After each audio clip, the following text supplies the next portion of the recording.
Hello friends, आप सभी लोगों का स्वागत है हमारे यूट्यूब चैनल पर। तो आज हम देखेंगे कक्षा 7 का महान व्यक्तित्व पाठ 5। पाठ का नाम है श्री कृष्ण। तो देखिए दोस्तों, जैसा कि हम इस पाठ का सारांश देखेंगे, तो चलिए स्टार्ट करते हैं। श्री कृष्ण का जन्म मथुरा में हुआ। श्री कृष्ण बाल्यावस्था से ही इतने पराक्रमी और साहसी थे कि इनके द्वारा किए गए कार्यों को देखकर लोग आश्चर्यचकित हो जाते थे। यानी कि कृष्ण का जन्म मथुरा में हुआ था।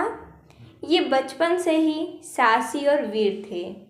इनकी प्रतिभाओं को देखकर लोग आश्चर्यचकित रह जाते थे।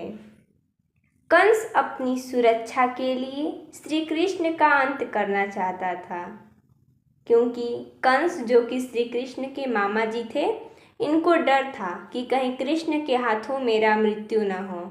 इसलिए इन्होंने इस कार्य के लिए उसने अनेक राक्षसों को भेजा। यानी कि श्री कृष्ण का अंत करने के लिए उन्होंने कई राक्षसों को उनका अंत करने के लिए भेजा। उन सबका श्री कृष्ण ने बाल्यावस्था में ही वध कर दिया।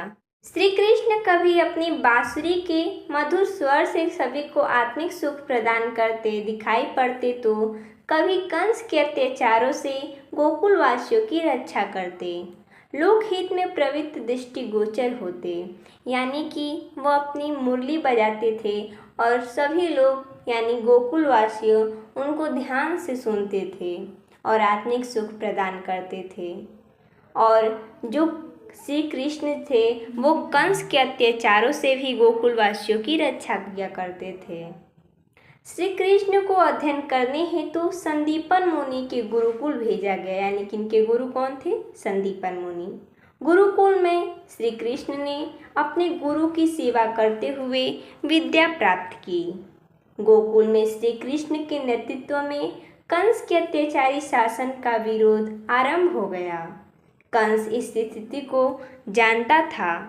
उसने श्री कृष्ण के वध का षड्यंत्र रचा और अक्रूर द्वारा श्री कृष्ण को बुलवाया। कहाँ पर? मथुरा में। श्री कृष्ण अपने बड़े भाई बलराम के साथ मथुरा जा पहुँचे। उनके बड़े भाई का नाम बलराम था, उनके साथ वो मथुरा गए। योजनानुसार मथुरा में मल्ल युद्ध आरंभ हुआ, जिसे कुश्ती बोला जाता है। श्री कृष्ण ने मल्ल युद्ध में कंस के चुने हुए पहलवानों को पराजित किया और अंत में कंस को भी मार डाला। उस समय हस्तिनापुर में धृतराष्ट्र का राज था। वहाँ के राज परिवार में कौरव और पांडवों के बीच कलह चल रहा था। वह कलह रोकने के लिए श्री कृष्ण ने बहुत प्रयास किया, परंतु श्री कृष्ण का शांति प्रयास असफल रहा।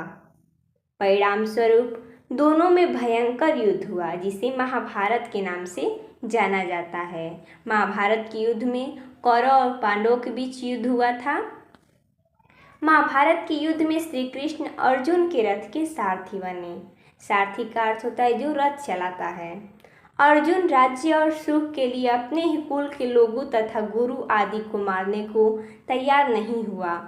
अर्जुन जो थे वो बुद्धिमान थे, वो अपने कुल के लोगों को मारना नहीं चाहते थे। उस समय श्री कृष्ण ने अर्जुन को अपने कर्तव्य की ओर प्रेरित किया। उन्होंने कहा कि आत्मा अजर और अमर है। जिस प्रकार मनुष्य पुराने वस्त्रों को छोड़कर नए वस्त्र ग्रहण करता है, उसी प्रकार ये आत्मा जीर्ण शरीर यानी पुराने शरीर को छोड़कर दूसरे नए शरीर में प्रवेश करती है। इस आत्मा को न शस्त्र काट सकते हैं, न आग जला सकती है, न पानी गला सकता है और न वायु सुखा सकती है। अतः प्रत्येक मनुष्य को फल की चिंता किए बिना अपने कर्तव्य का पालन करना चाहिए।